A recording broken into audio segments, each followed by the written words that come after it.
I hope by doing the research and sharing this information with you, you're learning as much as I am and figure out the loony left's destructive agenda for America. The Marxist History of Critical Race Theory. As its name should make abundantly clear, critical race theory, CRT, is the child of critical theory, CT, or to be more precise, its grandchild. Critical theory is the immediate forebearer of critical legal theory, CLT, and CLT begat CRT.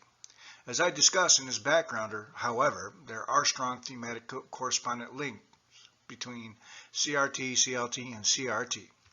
Among these are the Marxist analysis of society made up of categories of oppressors and oppressed, an unrelenting dollop of Nietzschean relativism, which means the language does not accord to the objective reality, but is the mere instrument of power dynamics.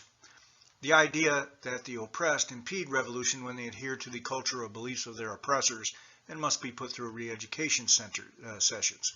The associated need to dismantle all social norms through relentless criticism and the replacement of all systems of power, and even the descriptions of those systems with a worldview that describes only oppressors and the oppressed. Far from being merely esoteric academic exercises, these philosophies have real-life consequences. CRT scholars likely cite CLT, not CT, as their genesis. Critical race theory builds on the insights of two previous movements. Critical legal studies and radical feminism, wrote one of the architects of CRT, Douglas Delgado, with his wife Jean Stefanczyk, in perhaps the most widely read primer on CRT, Critical Race Theory, An Introduction. Angela P. Harris, also a major early figure of CRT, agrees, though she attributes co-parentage to a different source, she said. For me, critical race theory, CRT, began in July of 1989 at the first annual workshop of critical race theory at St. Benedict's Center, Madison, Wisconsin. CRT looked like a promise, a theory that would link the methods of critical legal studies, CLS, with the political commitments of traditional civil rights scholarship in a way that would revitalize scholarship on race and correct the deconstructive excesses of CLS. This strong political commitment is at the core of CRT. Americans should defend civil rights, and we should actively work to eliminate racism in the U.S. and anywhere it exists. But as I document in this backgrounder, these noble aims are not the stated intention of CRT's founders. Harvard academic Derek A. Bell, the recognized godfather of the CRT movement, does not mince words in one of the essays laying out the radical aims of the theory. As I see it, critical race theory recognizes that revolutionizing a culture begins with the radical assessment of it. Critical race theory shares these goals with both critical theory and critical legal theory, or critical legal studies. This video offers the following. It gives a synopsis of these three related disciplines. This includes an explanation of how CRT specifically affects Americans today and a discussion of how CRT's ideas support the concept of identity politics and blend the ideas of victimization, group identity, and political action together, leading to a divisive civic and political culture.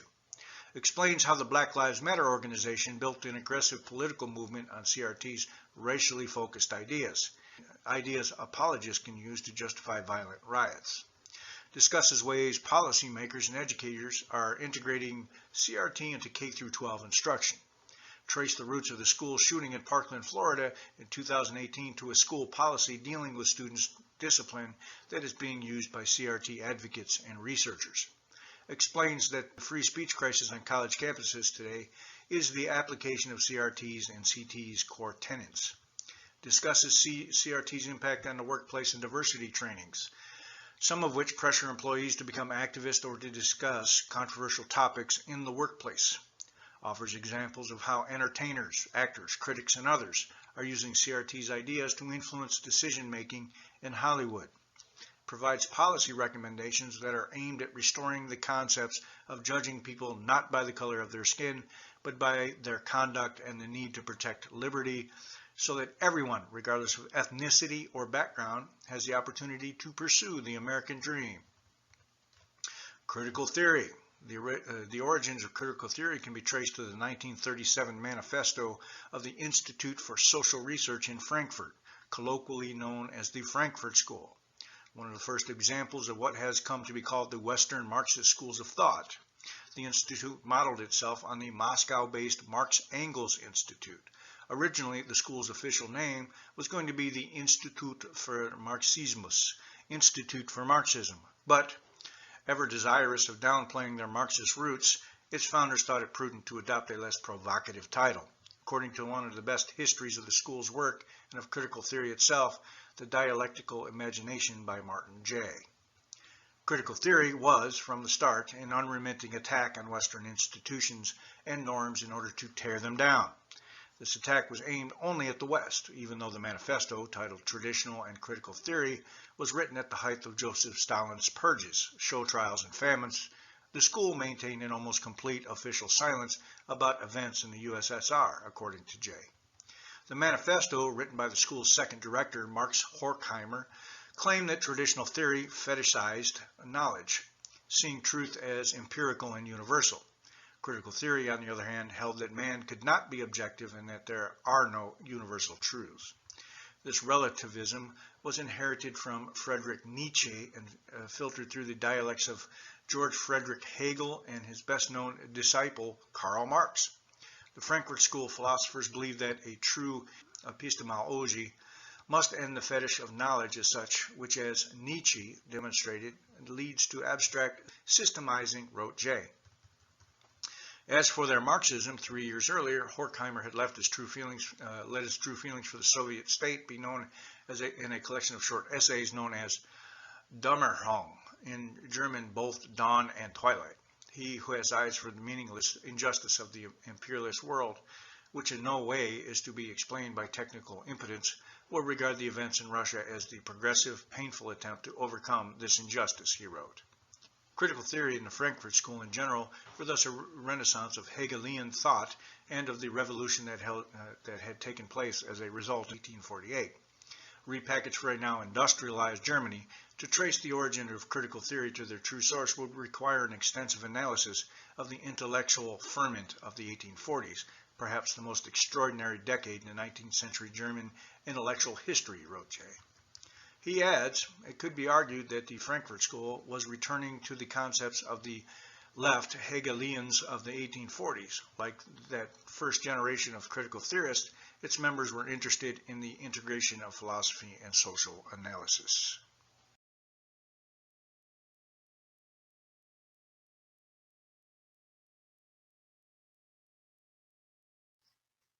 Critical theory and its early applications. In the context of the era, critical theory's demolition of Western traditions and norms was nothing less than a tool to implement the counter-hegemony called for in the theory of cultural hegemony enunciated in the first decades of the 20th century by Antonio Gramsci. Marx and Friedrich Engels had promised constant revolution by the workers of the world, but by the early 1930s, few had succeeded.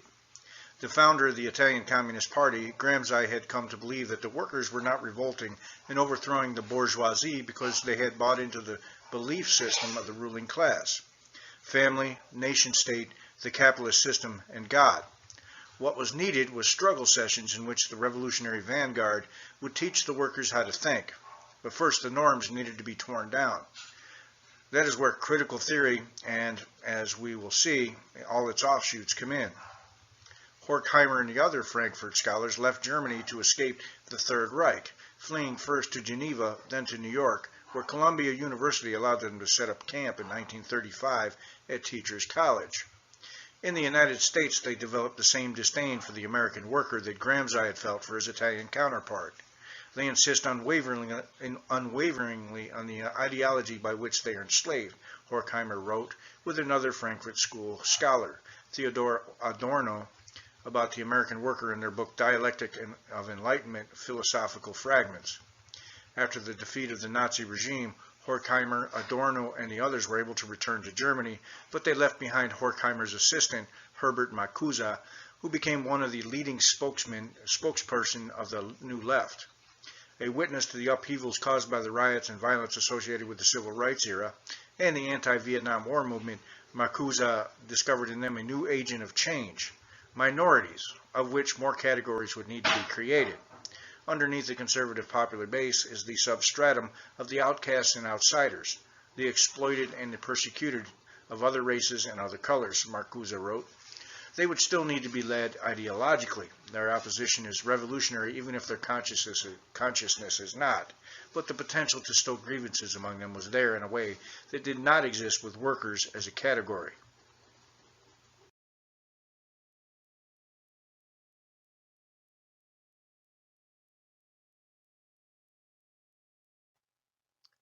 Critical legal theory.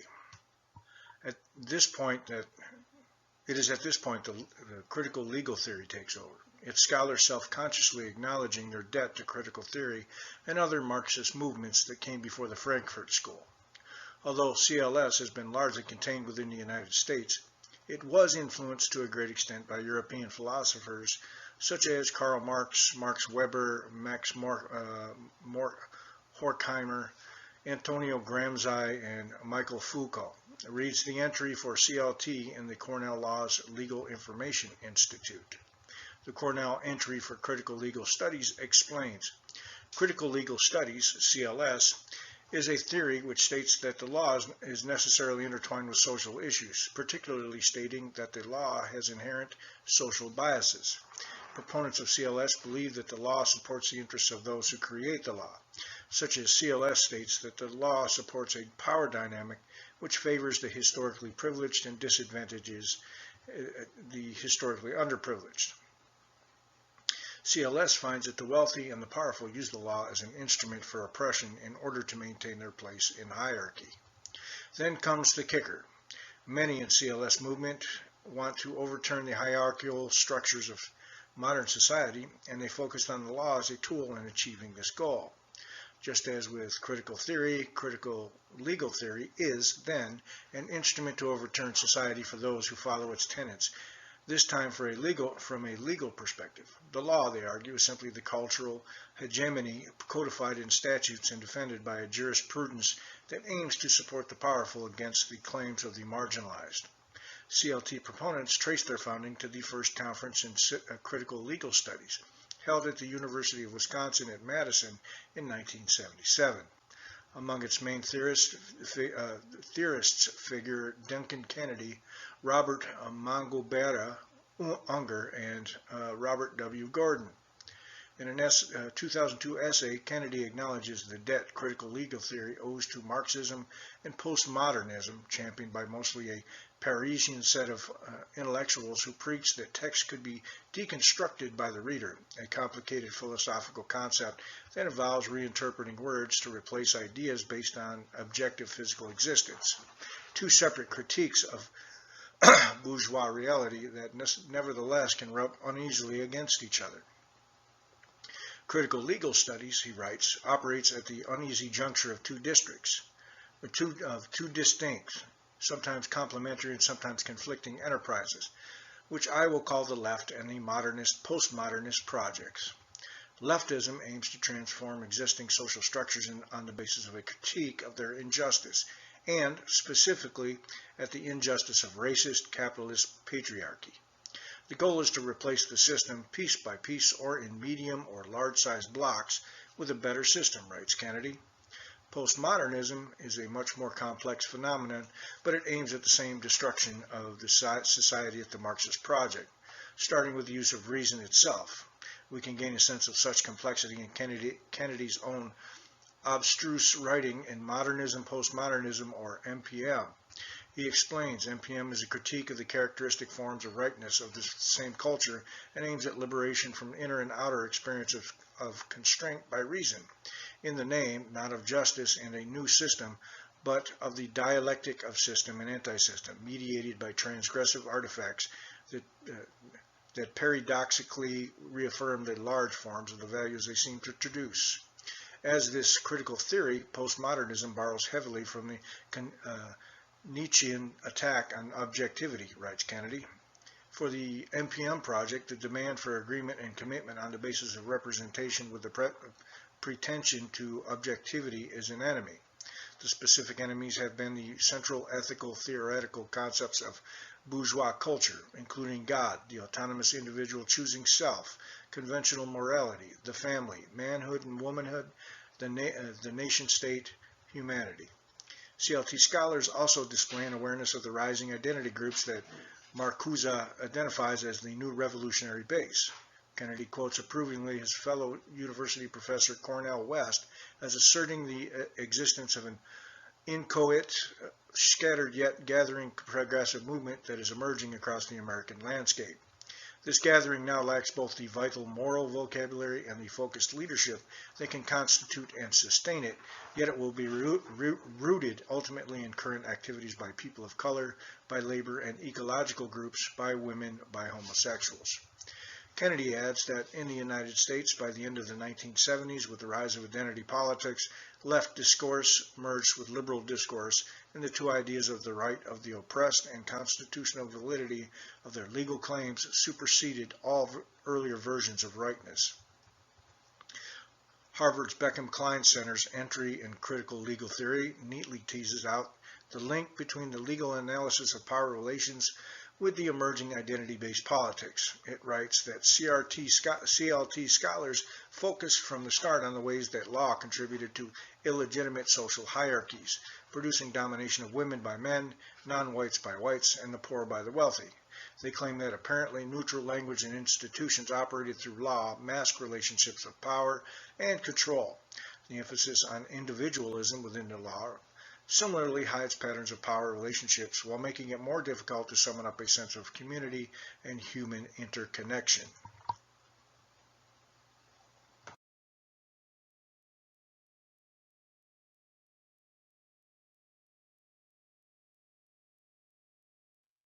Critical race theory. From there, it is a short step to critical race theory.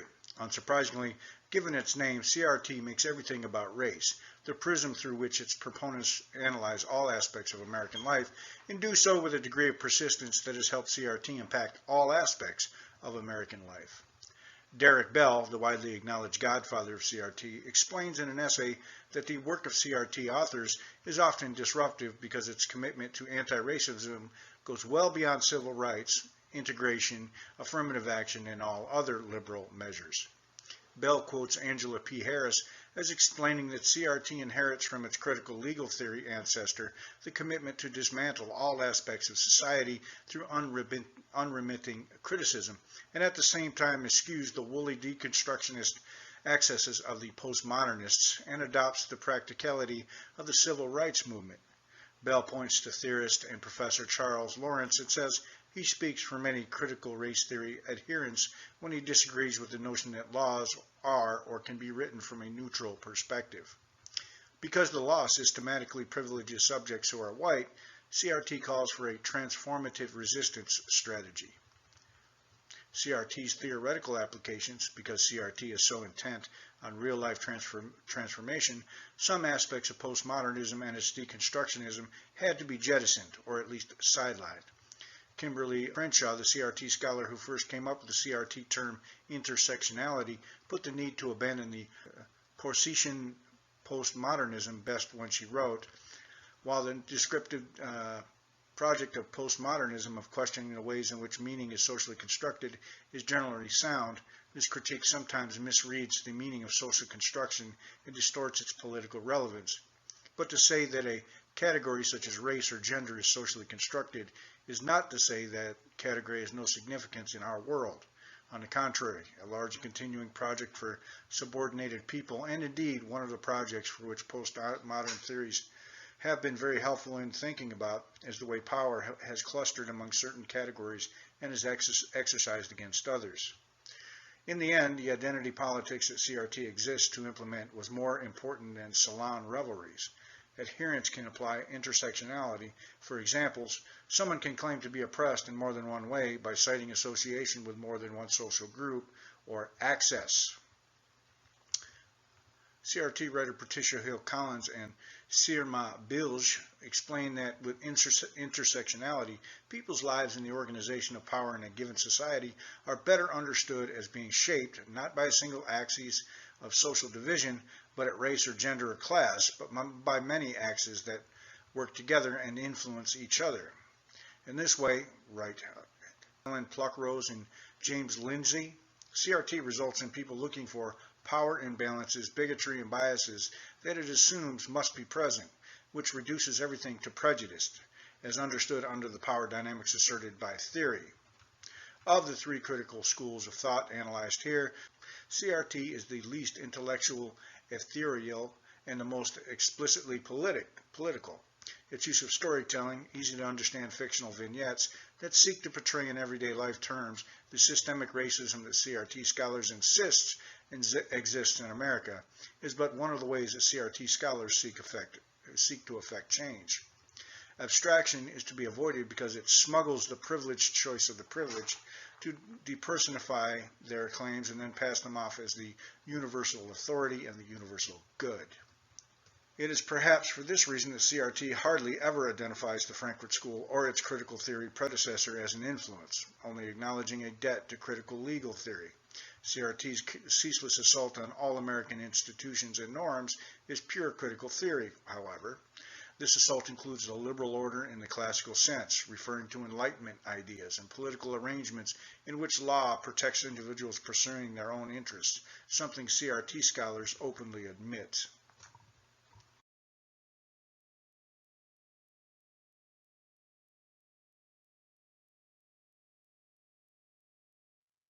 CRT and classical liberal ideas.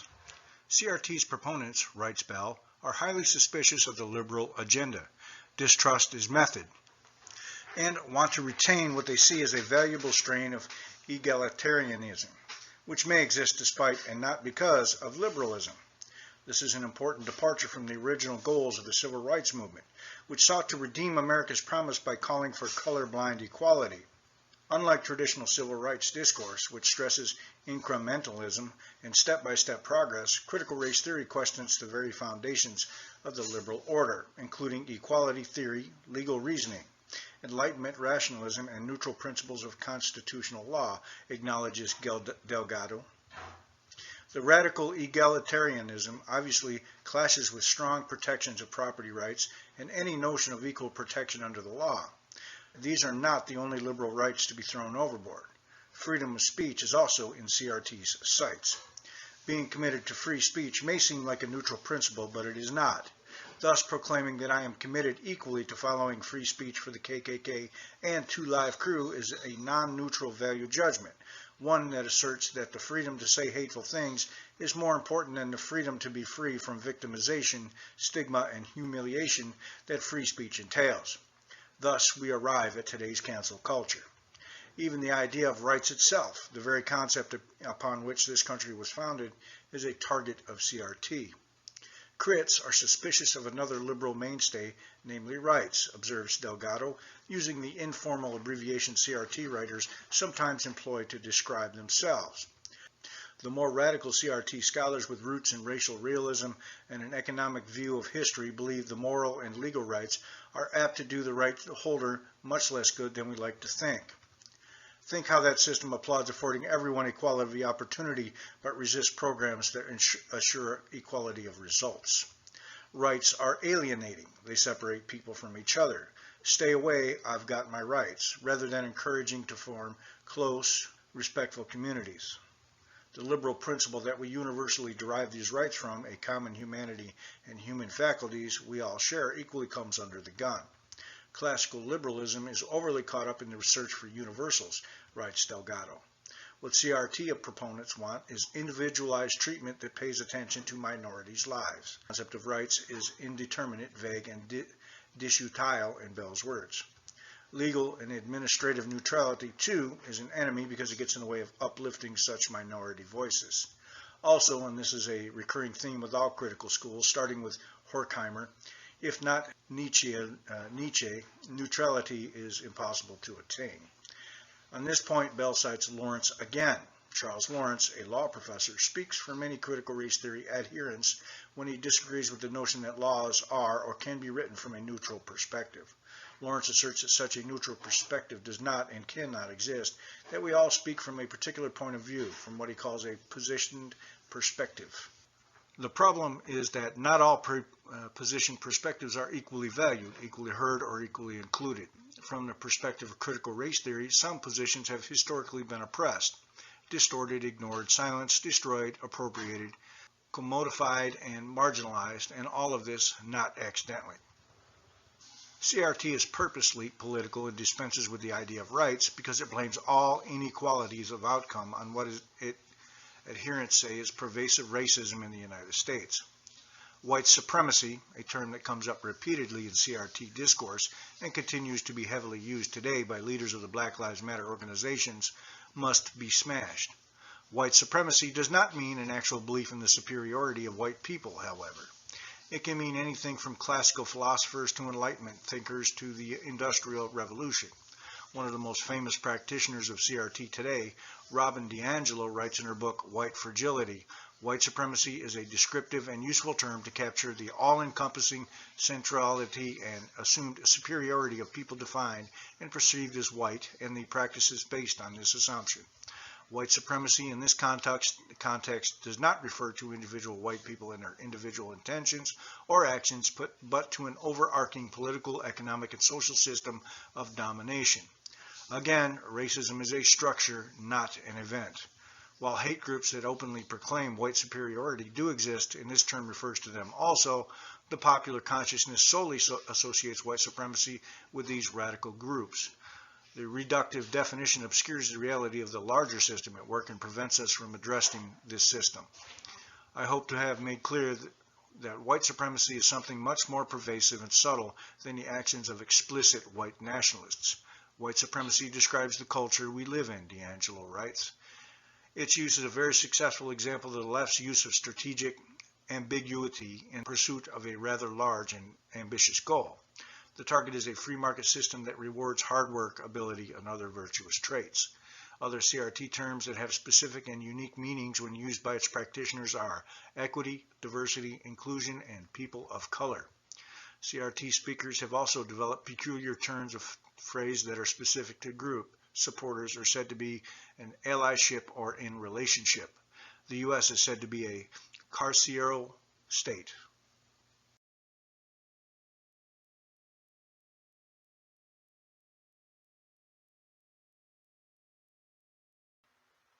How does critical race theory affect you? Because of their strong political commitment to transforming the United States, CRT writers make it clear that they do not intend for what happens on college campuses to stay on campus. It is our hope that the scholarly resistance will lay the groundwork for wide-scale resistance. We believe that standards and institutions created by and fortifying white power ought to be resisted, writes Bell.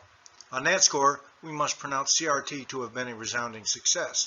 CRT has broken out of the classroom and become the philosophy of wide-scale resistance.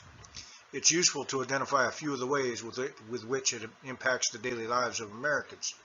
Identity politics. CRT has become the academic body of work that underpins identity politics, an ongoing effort to reimagine the United States as a nation not of individuals and local communities united under common purposes, but as one driven by groups based on sex, race, national origin, or gender, each with specific claims on victimization.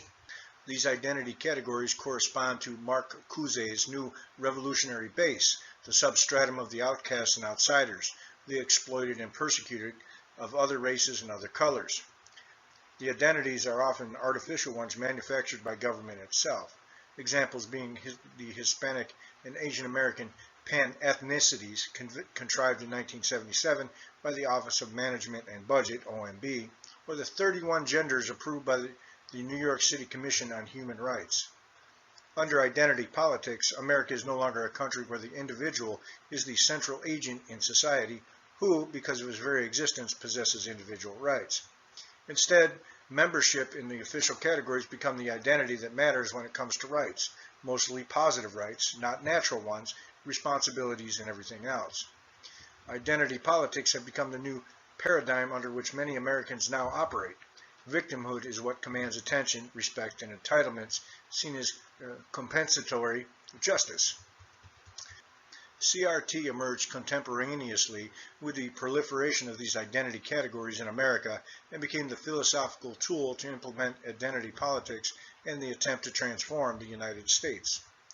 Race, Racism, and American Law by Derek Bell includes toward the end a chapter for racism and other non-whites, among whom he names for the United States the Chinese, the Japanese, and the Mexicans.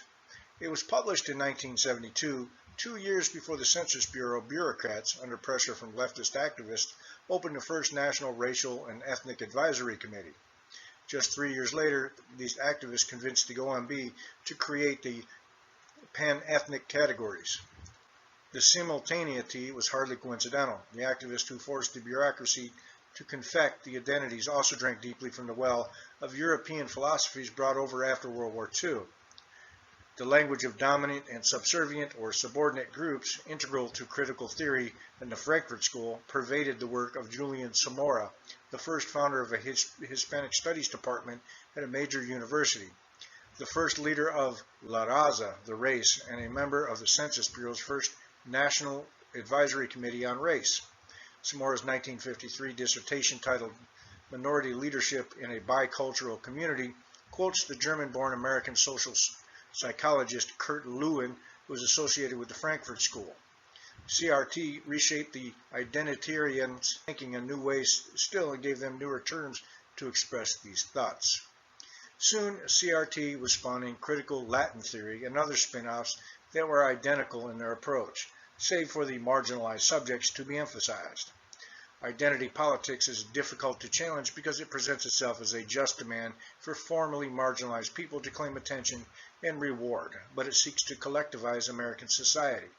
It is divisive, flouts constitutional equal protection, and represents a direct threat to Republican self-rule.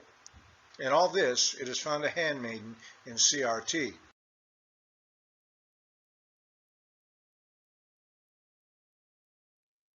The Black Lives Matter insurgency.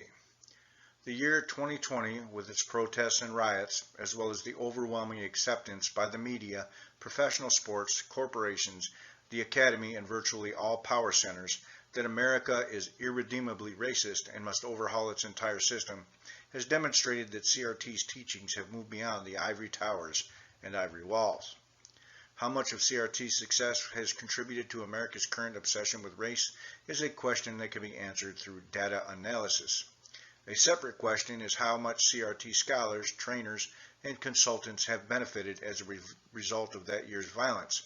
The answer to the latter is conclusively a lot. Though some may think that the new scrutiny of racial explanations for all aspects of American life may have been sparked by the death under police custody of George Floyd on May 25, 2020, an analysis for the publication The Tablet by Zach Goldberg, a doctoral candidate at Georgia State University, in August 2020 discovered the inverse is true. He writes, countless articles have been published in recent weeks, often under the guise of straight news reporting, in which journalists take for granted the legitimacy of novel theories about race and identity. Such articles illustrate the prevailing new political morality on questions of race and justice that has taken power at the New York Times and Washington Post, a worldview sometimes abbreviated as wokeness that combines the sensibilities of highly educated, hyper-liberal white professionals with elements of black nationalism and academic critical race theory. But the media's embrace of wokeness did not begin in response to the death of George Floyd. The racial ideology first began to take hold at leading liberal media institutions years before the arrival of Donald Trump and, in fact, heavily influenced the journalistic response to the protest movements of recent years and their critique of American society. What Goldberg discovered through a regression analysis of articles is that a rapid proliferation of articles employing the tropes of critical race theory to ascribe racial guilt in the American system represents a reckoning with white supremacy and inequality. The jargon of CRT had seeped into American media and thus into Americans' collective consciousness. Years before the Trump presidency, long before Floyd's death, Goldberg explains, starting well before Donald Trump's rise to power, while President Obama was still in office, terms like microaggression and white privilege were picked up by liberal journalists. These terms went from being obscure fragments of academic jargon to commonplace journalistic language in only a few years. During this same period, while exotic new phrases were entering the discourse, universally recognizable words like racism were being radically redefined. Along with the new language came ideas and beliefs animating a new moral political framework to apply to public life and American society. All the beliefs that are espoused today by the three founders of the Black Lives Matter organizations, Alicia Garza, Patrisse Cullors, and Opal Tomate, that America is institutionally, structurally, systemically racist, that its legal system protects the powerful and amounts to racism codified in statutes, that neutrality and objectivity are impossible to obtain, that objectivity and individuality are privileges, that the gauge by which to judge America is equality of outcome, that speech and other rights must be suppressed in order to protect the marginalized, come straight from the CRT canon. Writing about the impact that Michael Brown's death in August 2014 had on the nation, the academic James A. Lindsay observed, Brown's death mainstreamed Black Lives Matter and, in many respects, many of the core claims and assumptions of critical race theory throughout 2015 and 2016. Its fundamental claim was that America was systemically racist and that this could be seen most clearly in the American police, criminal justice, and penal systems. That none of this was true was irrelevant as Black Lives Matter mainstreamed the idea that lived experience and lived realities are more important, are bit tours of truth than truth itself. These beliefs are central to the core assumption of critical race theory that counter-stories and narratives are more important than facts and truth where systemic racism and other systemic oppression is concerned. This storytelling, counter-story, and narrative related in service to politically black identity political goals should be forwarded over truth, is usually listed in the top 5 cornerstone assumptions of critical race theory. A September 2020 report from the U.S. Crisis Monitor, which receives support from Princeton University, revealed that BLM activists were involved in 95% of the riots between June 2020 and September 2020 for which the identity of the perpetrator was known. When the Claremont Review's Charles Kessler called the disturbances the 1619 riots after the CRT-influenced New York Times project that places slavery at the center of everything in America, the architect of the project, Nicole Hannah-Jones, tweeted, "It would be an honor, thank you."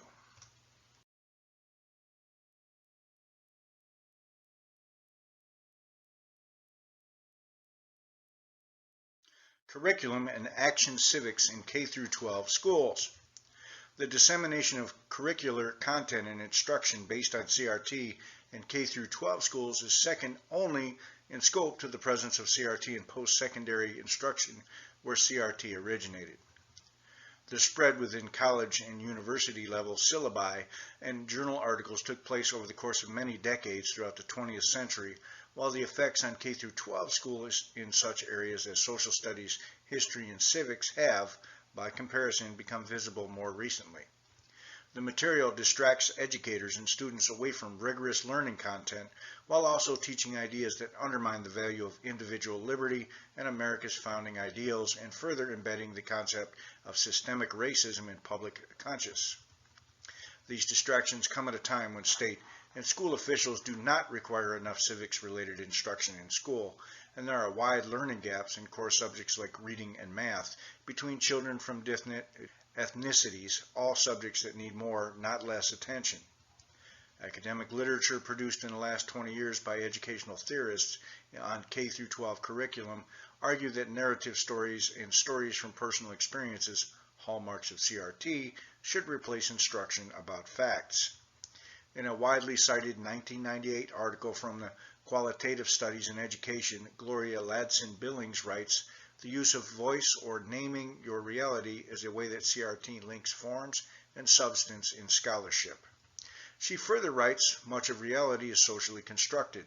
Aligned with the foundational ideals of CRT, Ladson-Billings said, critical race theory sees the official school curriculum as a culturally specific artifact designed to maintain a white supremacist master script." Notably, she closes the piece by saying, "I doubt if it, speaking on CRT, will go very far into the mainstream. Rather, CRT in education is likely to become the darling of the radical left, continue to generate scholarly papers and debate, and never penetrate the classrooms and daily experience of students of color." She was wrong. Districts around the country have integrated CRT into school curricula. both of the nation's largest teacher unions, supports the Black Lives Matter organization, with the National Education Association specifically calling for the use of Black Lives Matter curricular materials in K through 12 schools. The curriculum is committed to ideas such as queer-affirming network, which has nothing to do with the rigorous instructional content, and promotes racially charged essays such as Open Secrets in First Grade Math, teaching about white supremacy on American currency. As of 2018, officials at least 20 large school districts, including Los Angeles and Washington, D.C., were promoting Black Lives Matter curricular content in the organization's Week of Action. According to an Education Week survey in June 2020, 81% of teachers, principals, and district leaders support the Black Lives Matter movement. Surveys are not clear on whether the prevailing sentiment among educators is support of authentic equality among individuals or if the divisive ideas espoused within the curriculum. State and school officials are integrating CRT material into instructional content.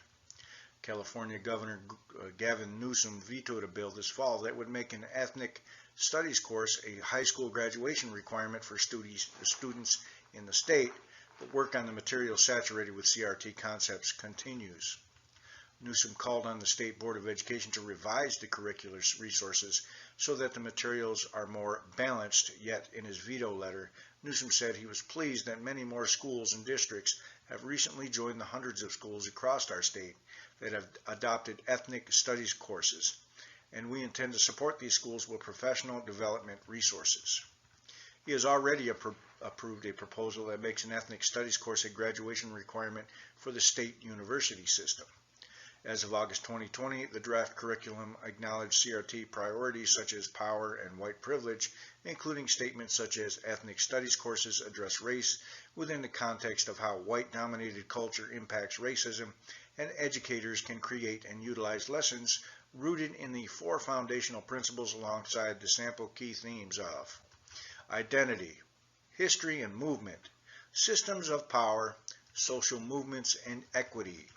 The curriculum has an entire section devoted to intersectionality, the CRT concept explained earlier, that allows someone to claim victimhood based on his or her identification with more than one group, such as being from a minority ethnicity, a lower income class, and identifying with a specific gender, accelerating a search for power imbalances in society. In a review of the materials, Williamson Evers, former U.S. Education Department official and member of the California State Academic Standards Commission, wrote in the Wall Street Journal, the revised model curriculum in California portrays capitalism as oppressive and gives considerable weight to America's socialist critics. He further says the proponents of critical ethnic studies are so insulated by Marxism and identity politics that they miss insights from other fields.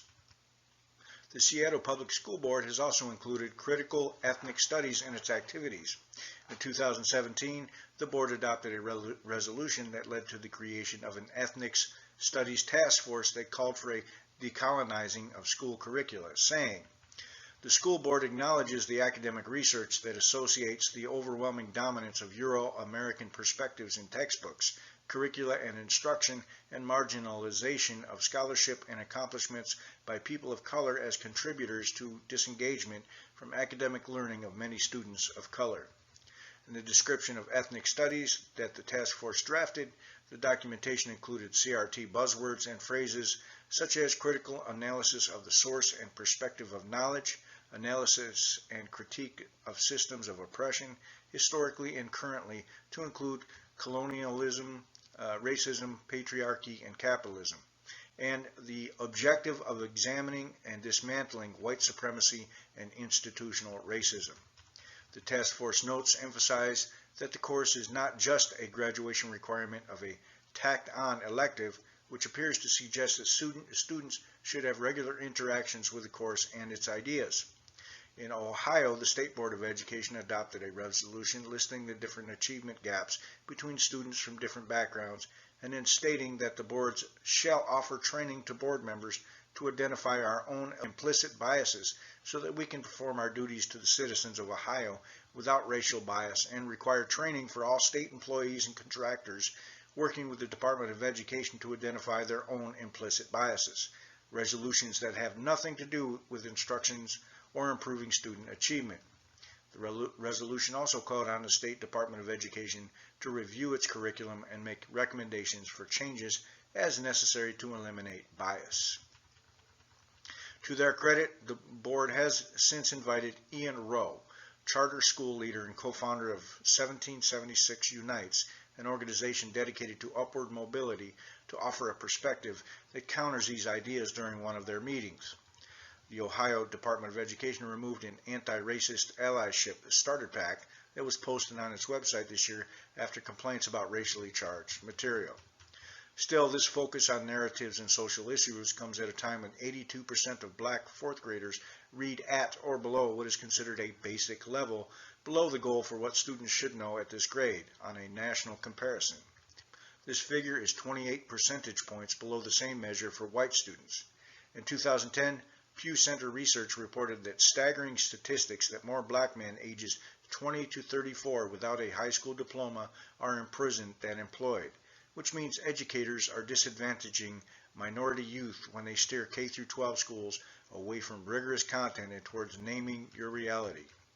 CRT scholarship in teaching methods is also used to advocate activism, which is dangerous considering the movement's preference for personal narratives over knowledge and historical facts. The Obama administration supported such activism in its 2012 report, Advancing Civic Learning and Engagement in Democracy, a Roadmap and Call to Action. In the report, then Education Secretary Arne Duncan asked for a focus on action civics instead of just rote memorization of names, dates, and processes.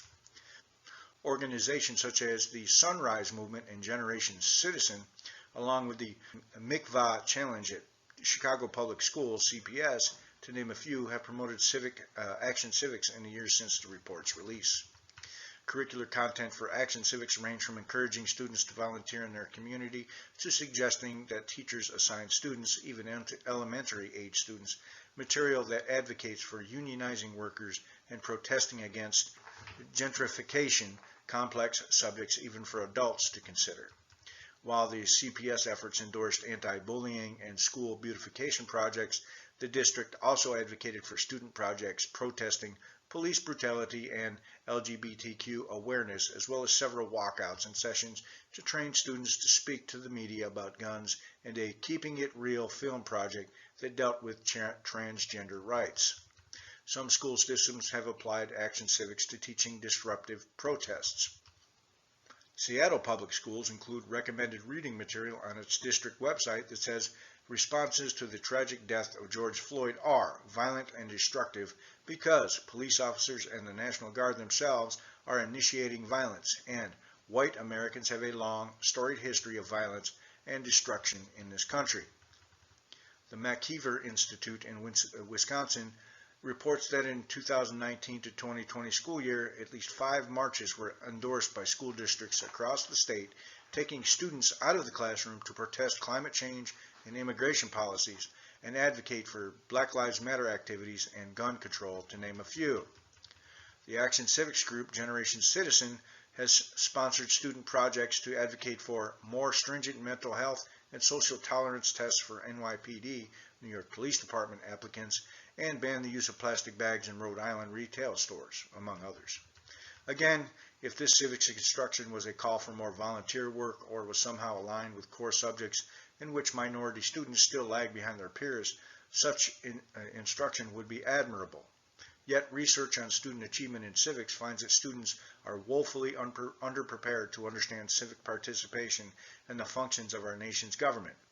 76% of 8th graders scored at or below a basic level in civics on the most recent national comparison.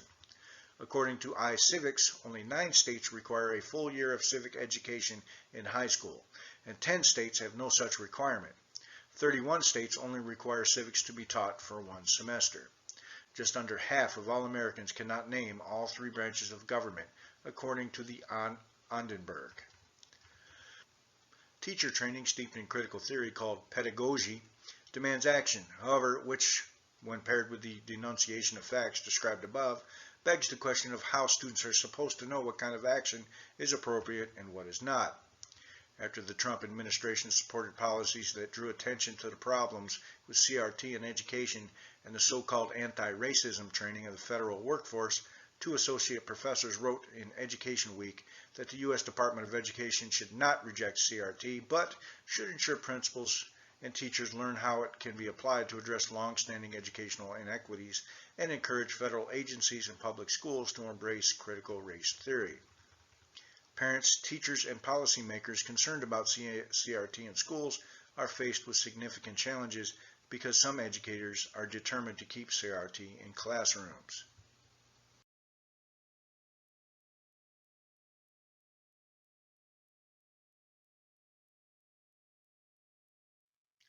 School discipline and disparate impact theory.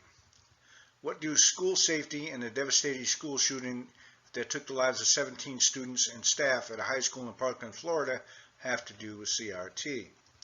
Quite a bit, in fact. Marjorie Stoneman Douglas High School in Broward County near Parkland was one of the first school districts in the nation to embrace a school discipline policy that aimed to reduce the suspension and expulsionary discipline of minority students. Like many of the other cursory explanations of public policies or social trends linked to CRT, Broward County school administrators' stated intent to reduce minority student interactions with police sounds well-intentioned. No one wants a child to be mistreated, and we certainly do not want a student to be treated unfairly because of his or her race. But as with the other examples offered in this backgrounder, the foundational ideas behind Broward's promise, PROMISE, student discipline plan and other student behavior interventions that are meant to reduce the so-called school-to-prison pipeline align with CRT and lead to negative outcomes for students, including minority students. In school discipline, the roots trace to the concept of disparate impact, a legal theory that says any policy that is neutral on its face in regard to the treatment of individuals from different ethnicities is still discriminatory if that policy results in disproportionate outcomes for individuals of various ethnicities or attributes, such as minority students or individuals with special needs. A significant body of legal research and court opinions have been dedicated to advocating the dubious legal theory of disparate impact. Disparate impact seeks to make unlawful, entirely neutral, colorblind policies that may have a disproportionate impact on members of different ethnicities. The theory originated in the civil rights movement and employment law, but today spans many policy areas, from housing to healthcare, with much in between. For the purpose of student discipline, though, so-called social justice advocates have claimed that uniform, colorblind school discipline policies that suspend or expel students based on specific misbehavior result in disparate impacts for minority students. Some school district administrators' solution, such as those in Broward County, Buffalo Public Schools, Baltimore Public Schools, and other large districts across the country, is to limit the use of exclusionary discipline on minority students, regardless of the nature of a student's actions that may have instigated an educator's disciplinary response and considering only the child's race. This is the point at which school discipline meets CRT. School officials have adopted policies that treat students differently according to race, viewing policy through a racial lens. Here, it does not matter that white students are disciplined more than Asian students, or that higher levels of classroom misbehavior can be found in urban areas where there are concentrations of minority students from disadvantaged backgrounds and single-parent homes. For the policy, all that matters is that Black and Hispanic students are disciplined more than white students, which, according to this theory, demonstrates that implicit bias causes disproportionate levels of discipline. Academic research in CRT confirms this theorized connection. In a 2014 article of the UCLA Law Review entitled Exclusion, Punishment, Racism in Our Schools, a Critical Race Theory Perspective on School Discipline, David Simpson says, racial stigmatization, stereotyping, and implicit biases that are based on a long history of racial prejudice in the United States continue to infuse seemingly objective standards of what is considered appropriate behavior, as well as the practices such as punitive school discipline that are used to enforce such standards. Simpson claims advocates will have to rely on alternative strategies to soften and to reserve the negative impact that punitive school discipline imposes on students, especially minority students. Lawrence Parker and David O. Stovall also made the connection in actions following words. Critical race theory connects to critical pedagogy in a 2004 issue of Educational Philosophy and Theory. They write the connection between critical race theory and education would entail linking teaching and research to general practical knowledge about institutional forces that have a disparate impact on racial minority communities. Empirical researchers, those studying the data on student discipline according to race, also cite a link between CRT and their work. Russell Skiba, a noted researcher in the area of study, was a co-author of You Can't Fix What You Don't Look At, Acknowledging Race and Addressing Racial Discipline Practices, in which he and his co-authors wrote, schools will make the progress if data open a door to reflective and critical conversations about the ways in which school processes, adult actions, and adult interactions with students may contribute to disciplinary outcomes. Sustaining a critical conversation about race patterns means asking questions about the full set of interactions that produce disparate patterns, about how race factors into how adults react to students and how students react to adults, about which false or harmful notions about races we carry around with us as we interact, and even when and how thinking of other human beings in terms of race is helpful. The authors here are not referring to critical thinking in the traditional academic sense of evaluating different possible answers to a question. Instead, they mean critical in a destructive sense from the field of CRT. A federal appeals court ruling in 1997, however, said that school discipline policies based on disparate impact result in disciplinary quotas that violate equity in its root sense. They entail either systemically over-punishing the innocent or systemically under-punishing the guilty. They place race at war with justice. The highest court has not yet ruled specifically against disparate impact.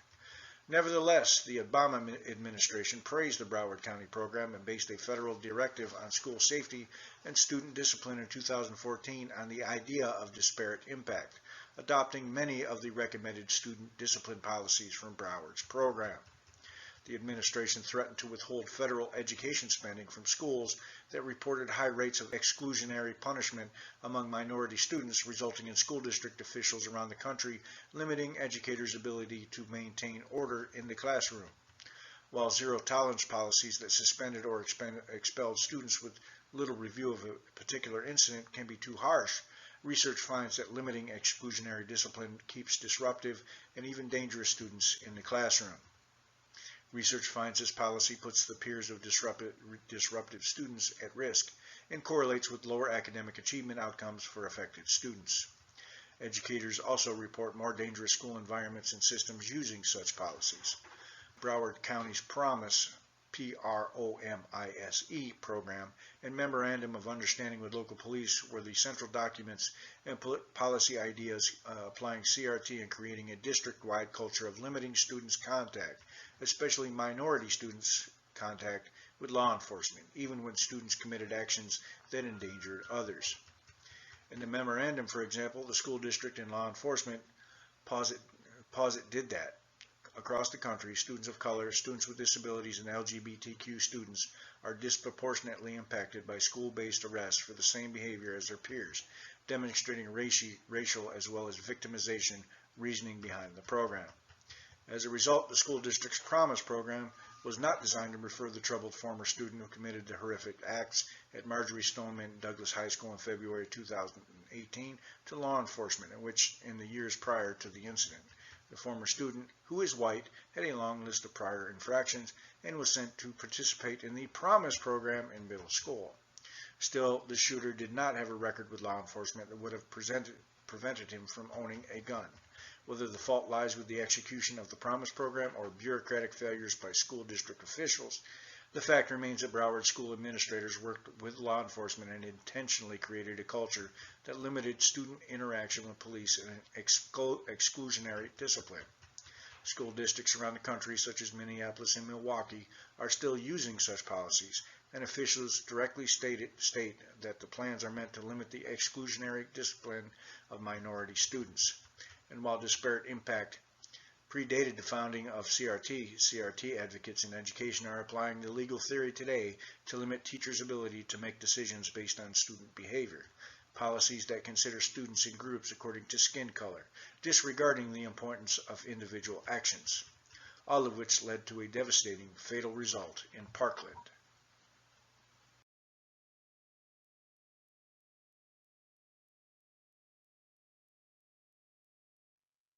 Free speech on college campuses. Since CRT originated in post-secondary institutions, it comes as no surprise that some of the most intolerant manifestations of CRT are found on university campuses.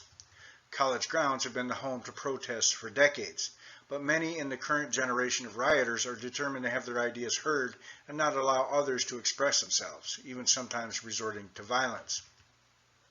Further, activist students and their allies issue demands to school administrators that attempt to exercise power over those in positions of authority. A recent example comes from the State University of New York at Binghamton. In November 2019, disruptive students attacked a college Republicans display, destroying the flyers and papers on the table, then overturning the tables, all while threatening the students who had set up the display. Not only did the rioters want to oppose the ideas being displayed, they did not want those ideas to even be available for consideration by anyone else. Rioters were determined to do this again just days later when the College Republicans and Young Americans Foundation, YAF, invited the noted economist Arthur Laffer to speak on campus. Campus officials offered students who disagreed with YAF and Laffer a lecture hall in which to hold their own event, but the rioters chose instead to block Laffer's lecture. Rioters used physical force to demonstrate their power and shouted down the speaker, standing on desks and screaming until police intervened and stopped the entire Student protesters event. at Binghamton University prevented a prominent conservative economist from delivering a speech on campus last night. Art Laffer, the father of the Laffer curve and supply-side economics, had been invited to speak by the school's college Republicans. According to university officials, Laffer's lecture was immediately disrupted and he was prevented from speaking. Witnesses say university police were forced to whisk him away and cancel the event.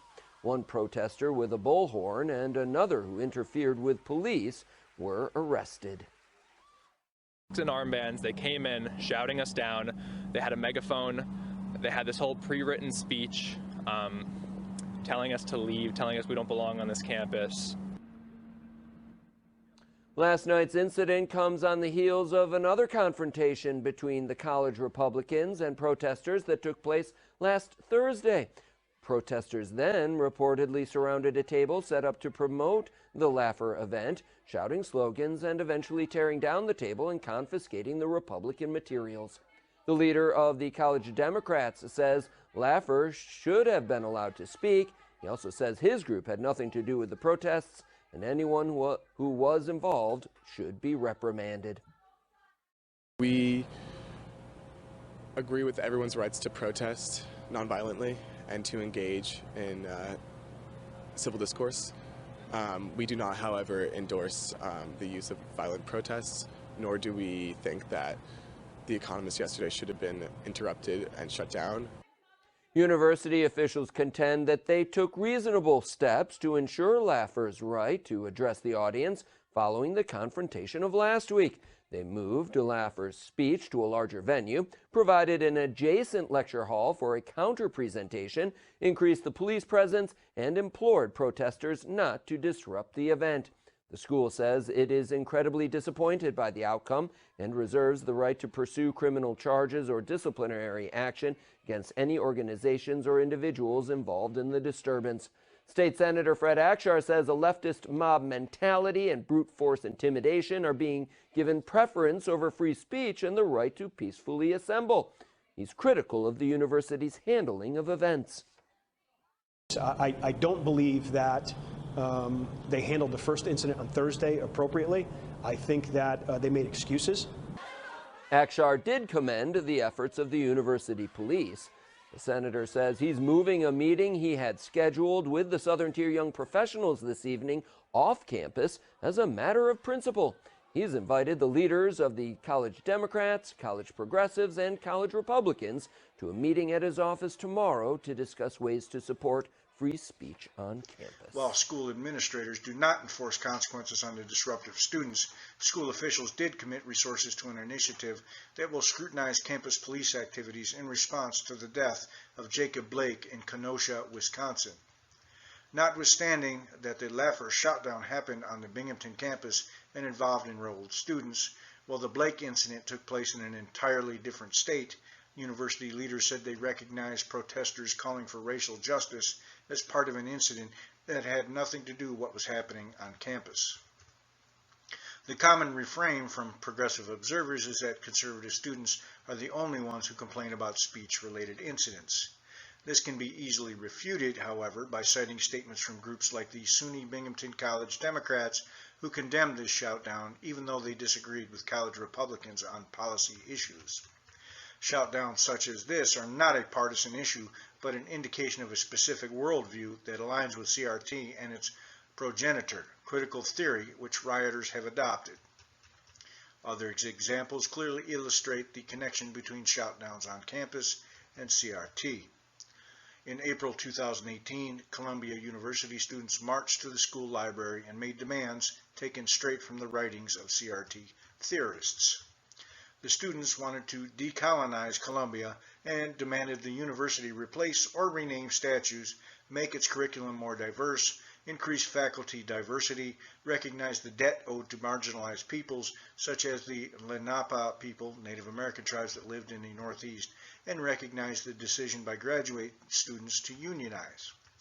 In a show of force and disregard for authority, students ignored law school dean Yadira Ramos Herbert, who told students they were in violation of school rules and directed them to leave so that students could study.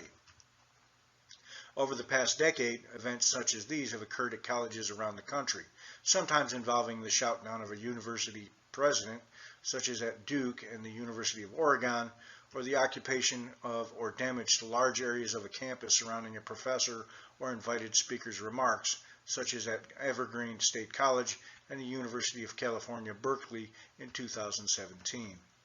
Observers must note the language and terms students use during these campus takeovers are pulled directly from CRT. At Evergreen, a self-described progressive institution, rioting students intimidated Professor Brett Weinstein during the spring of 2017, gathering around Weinstein and chanting, "We want to dismantle the anti-blackness campus-wide. We want to give some sense of solidarity and provide safety." Weinstein's offense was objecting to an unofficial campus policy of requiring white individuals not to come to campus for a day. The Evergreen saga is powerfully documented in a series of videos created by Mark Nana that make for terrifying viewing. Have you seen what's happening out there? Ho, ho! These racist teachers have got to go! Why the f*** is he here? Have you even bothered to look?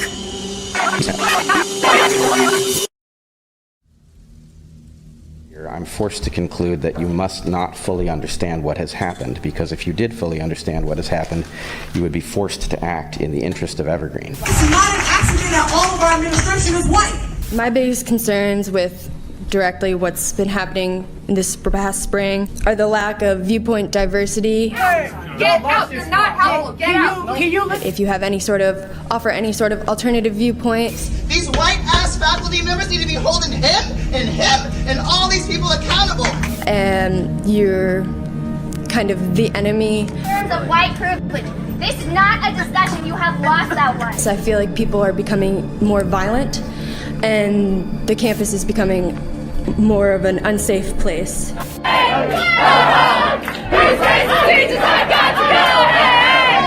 Evergreen and most institutions are built on a racist model, and Evergreen claims to not be part of that process and has done very damaging things to its students of color, particularly its black students. I've actually been labeled a racist and a white supremacist, and if anyone took the time to actually know me, it's not true at all.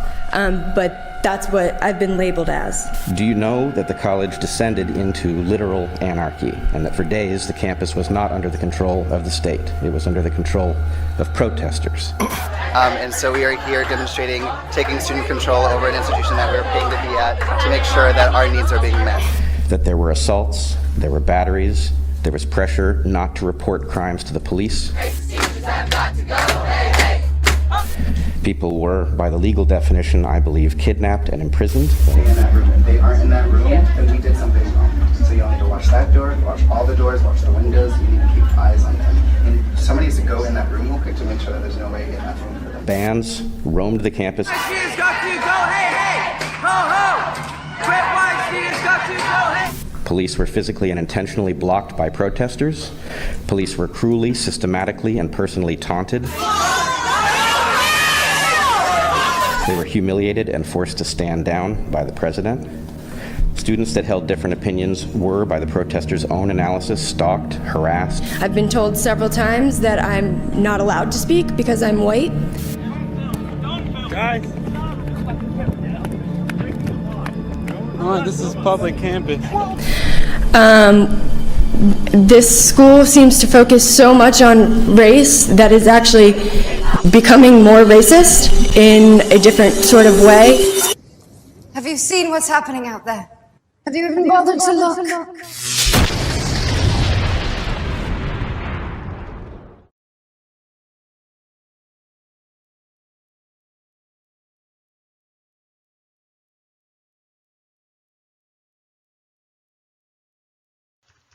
Rioting students occupied administrative buildings, at one point trapping the school president in his office and only allowing him to use the bathroom under escort.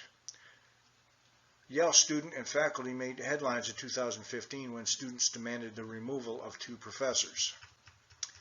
One of these faculty, noted early childhood scholar Erica Kudistakis, wrote an email to the school community suggesting the school administration's guidelines regarding Halloween costumes deserved more consideration and might be heavy-handed.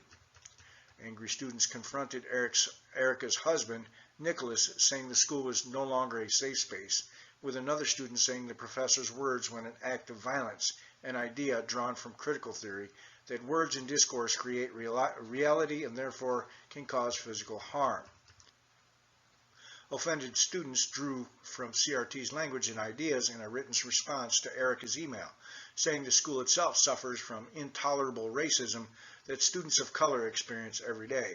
Then touched on intersectionality by saying Yale has a long history of racism which has disproportionately harmed women of color.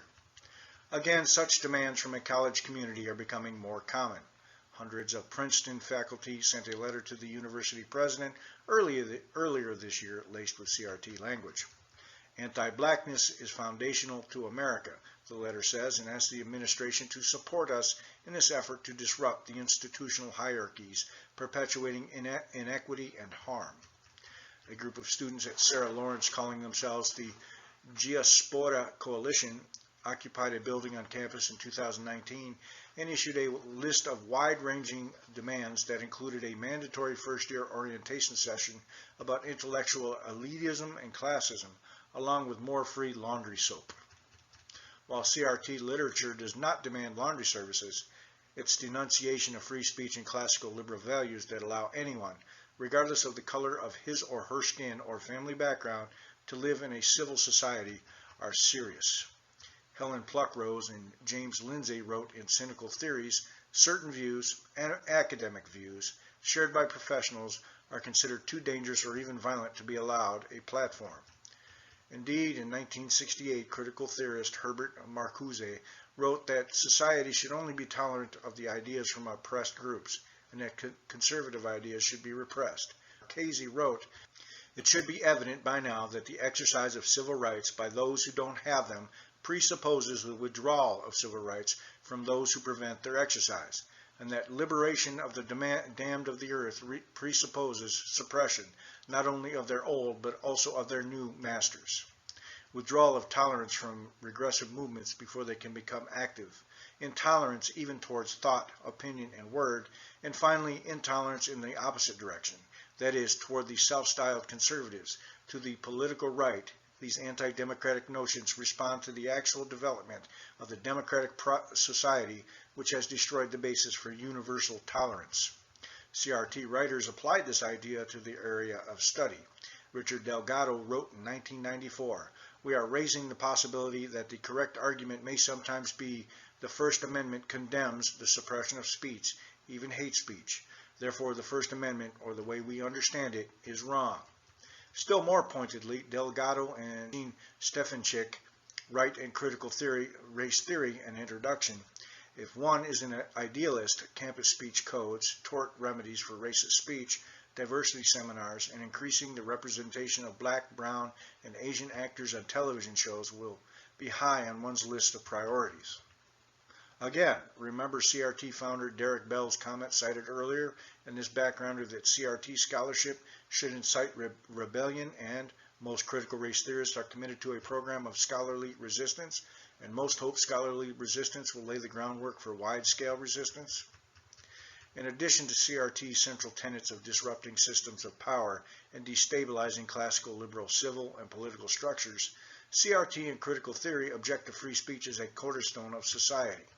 The themes and logical responses from CRT proponents are echoed by students who shout down professors, guest speakers, and even other students at colleges across the country.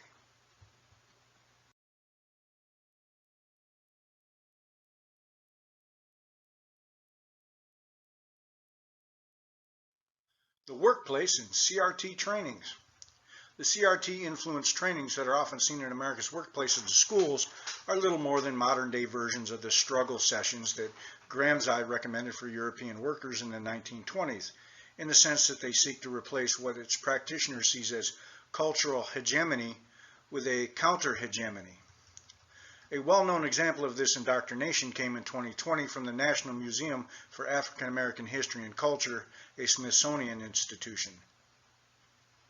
Until President Trump and others criticized it, forcing administrators to take it down, the museum ran an anti-racist chart that disparaged hard work and cause and effect relationships, and criticized ideas such as hard work as the key to success, work before play, and objective, rational, linear thinking, saying these are attributes of white dominant culture or whiteness. But even after taking it down, the racist chart, the museum continued to host this web portal on whiteness. It says, among other things, that whiteness and the normalization of white racial identity throughout America's history have created a culture where non-white persons are seen as inferior or abnormal.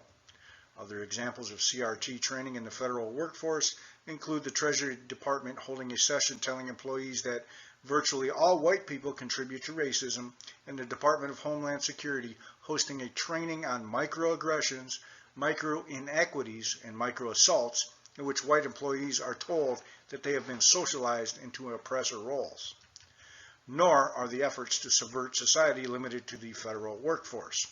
The Society for Human Resources Management, SHRM, the lobbying arm of human resource, HR professionals, uses empathetic language in its descriptions of diversity training sessions, such as making work a place where we, our members, and our business community can bring our unique professional talents to stand together against all forms of social injustice. No one wants injustice to exist in the workplace or anywhere, but SHRM's training materials follow the design of other modern-day applications of CRT.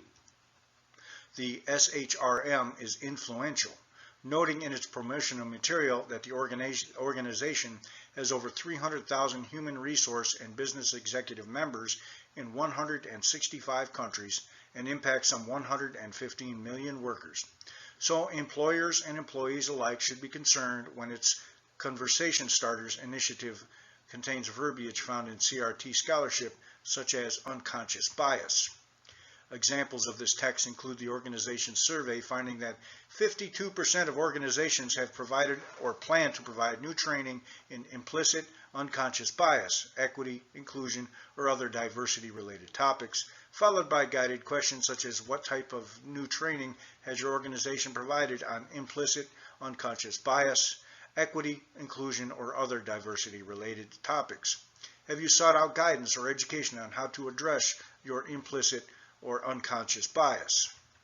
The SHRM's survey reports that 60% of HR professionals believe organizations have a responsibility to take a stance on important social, societal issues and to communicate that position, which can put those who are not comfortable with having such work conversations in compromising positions.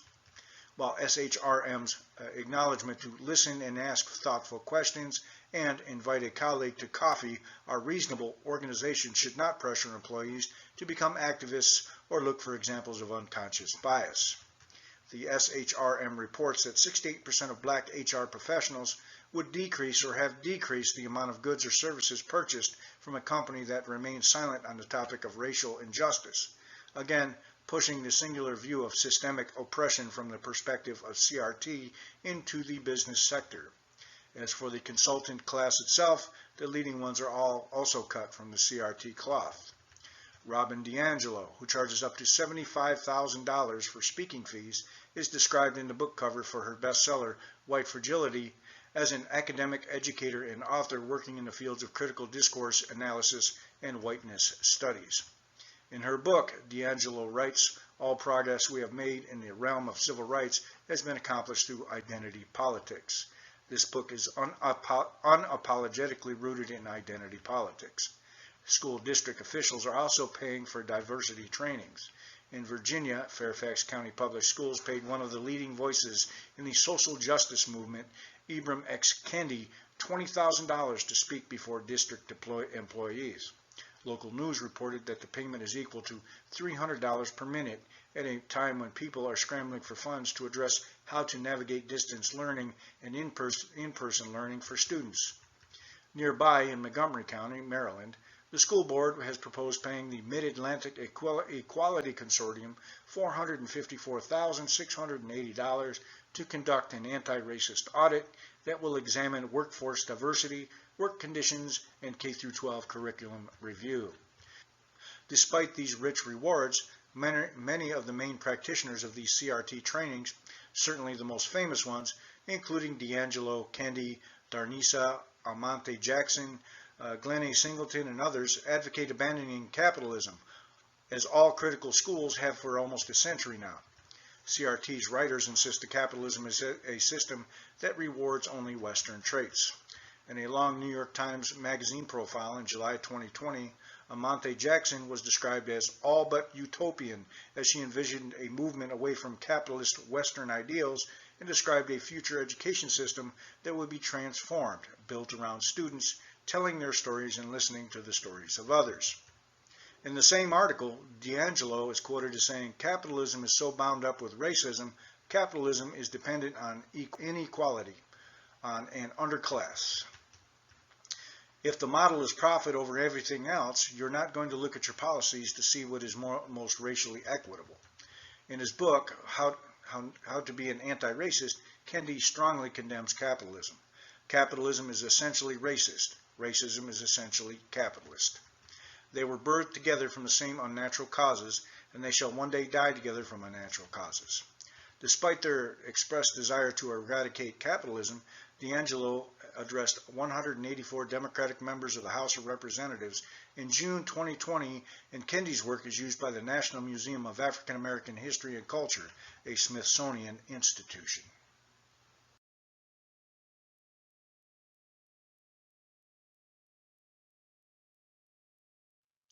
Media and entertainment. More evidence that CRT's proponents are not satisfied to leave any part of mainstream life untouched by the dogmas of intolerance and identity politics can be found in Hollywood. Writing in The Telegraph, sociologist Emma Dabiri said actress Zoe Saldana was not black enough to play singer Nina Simone in a movie. Simone's surviving family members also said Saldana was not black enough. Dabiri uses the parlance of CRT, saying race has been constructed by our society and I am always sensitive to the advantages I might have in comparison with darker-skinned black women, because the truth is there is a huge difference in how society treats us. Dabiri misses the irony that her article criticizes Saldana for not being black enough, criticism that led Saldana to apologize in 2020 for taking the role 4 years after the movie was released. Such incidents are increasingly common, as Douglas Murray explains in The Madness of Crowds. Critics have lobbed race-based screeds at actors such as Armie Hammer for simply being white, and an actor, Murray explains.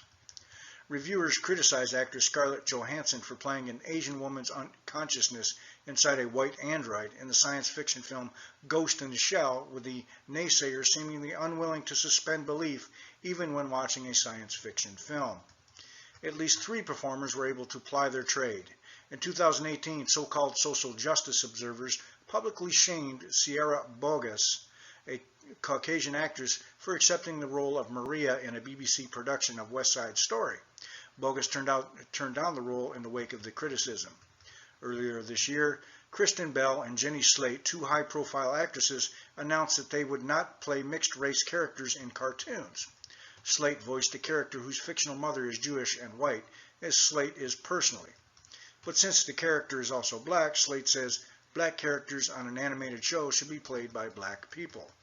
The Bell-Slate announcement is another clear example of how intersectionality, not meritocracy nor colorblindness, propels decision-making in entertainment, regardless of whether the actors or actresses are aware of the worldview underpinning their choices.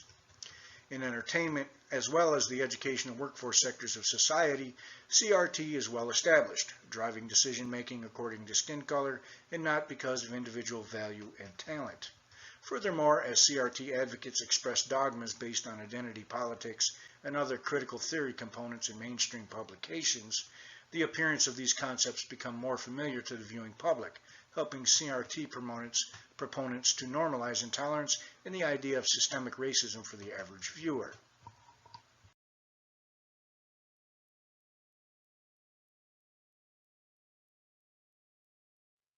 Policy recommendations. Critical race theory and identity politics should not drive the government's creation of categories through the census and other surveys. The government at all levels should get out of the business of creating official identity categories, without which identity politics would wither away.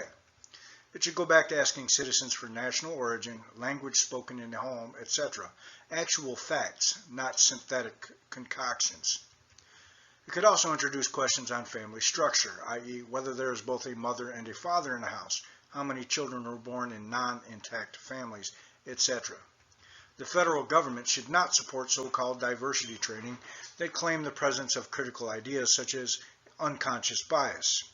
Federal officials should keep in place President Trump's executive order eliminating CRT trainings in the federal workforce and among federal contractors, and use its bully pulpit to encourage the private sector to similarly discontinue these counterproductive trainings. Parents should know what is being taught in their children's K-12 schools. State policymakers should require that public schools make their curricular resources available to the public. Parents and taxpayers should have access to the material that teachers are using in the classroom. Some charter schools provide models to follow and already make these resources available. Such transparency will help families as they make decisions about how and where their children learn by evaluating the offerings of different schools and education institutions.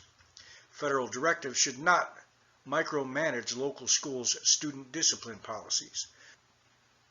Federal officials should not allow for the reinstatement of the Obama administration's 2014 Dear Colleague letter on disparate impact, and policymakers should review other sections of federal law to remove the concept of disparate impact.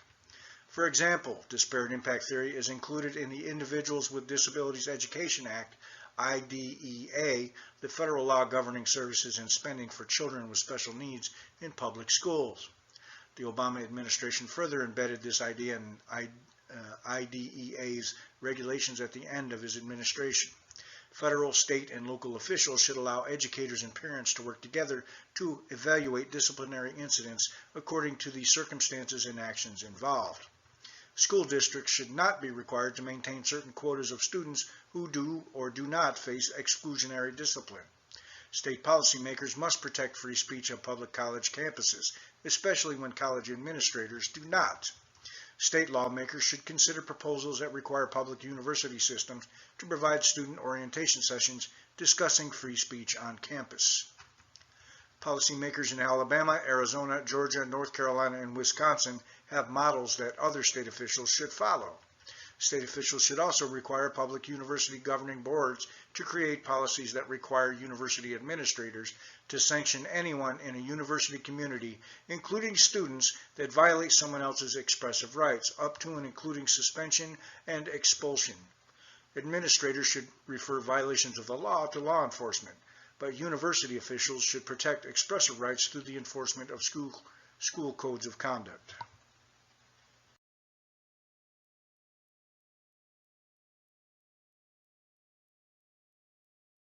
In conclusion, critical race theory began as an economic concept, but we can find the ideas all around us today, from schoolhouses to the corporate world to Hollywood.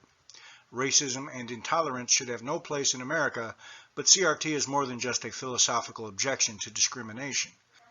When followed to its logical conclusion, CRT is destructive and rejects the fundamental ideas on which our constitutional republic is based.